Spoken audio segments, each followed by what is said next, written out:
Medusa. Greek की पौराणिक कथाओं में मेड्यूसा को एक पंखों वाली औरत के रूप में याद किया जाता है, जिसके बाल जहरीले सांपों के थे। 3 गॉर्गन बहनों में से वो एक थी। फोर्कस और कीटो की बेटी थी, जो सामुद्रिक देवताएं थे।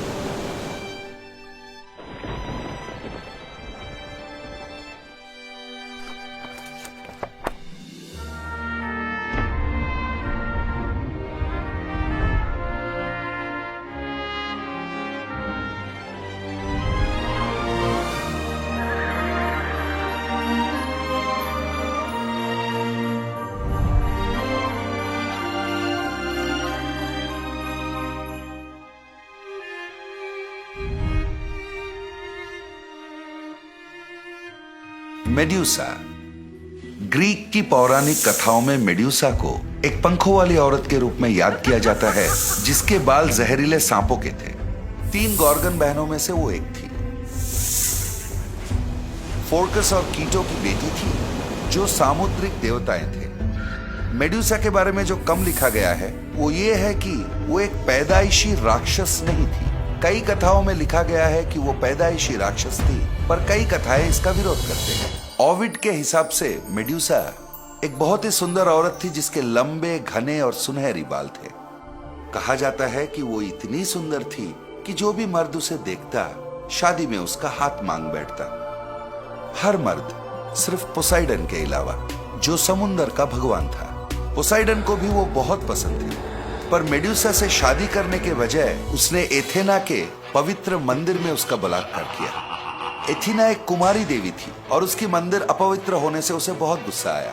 इसका सारा दोष उसने मेड्यूसा पर डाला। उसने उसे श्राप दे दिया, जिससे कि मेड्यूसा एक राक्षस बन गई। उसके सुंदर घने बाल विषाक्त सर्पों में बदल गए। श्राप यह भी था कि जो भी उसके तरफ देखेगा वो पत्थर में बदल जाएगा। फिर कभी भी कोई भी उसकी तरफ बिना दंड पाए देख नहीं पाएगा, और फिर कभी उसे प्यार की एहसास नहीं होगी।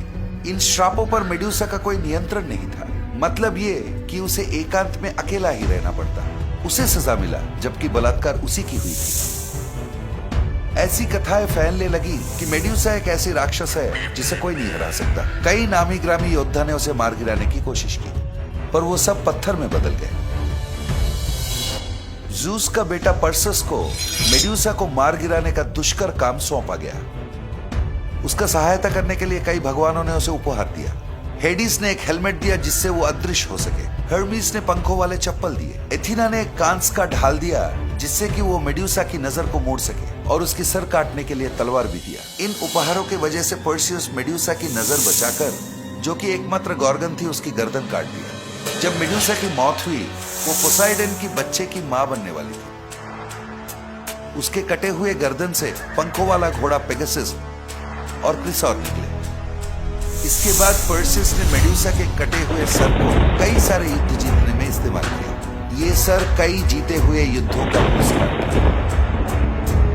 भले ही मेड्यूसा को राक्षस कहा गया है, लेकिन अपने समय में एक खलनायिका के तौर पे उसे सबसे ज्यादा गलत समझा गया है।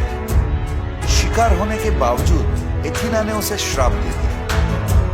कई सारे योद्धाओं के खिलाफ ना चाहते हुए भी उसे लड़ना पड़ा, क्योंकि उसे मारना वीरता कहलाता। मौत के बाद उसके सर को एक सुरक्षात्मक ताबीज की तरह इस्तेमाल किया गया, जिससे कि बुराई से बचा जा सके।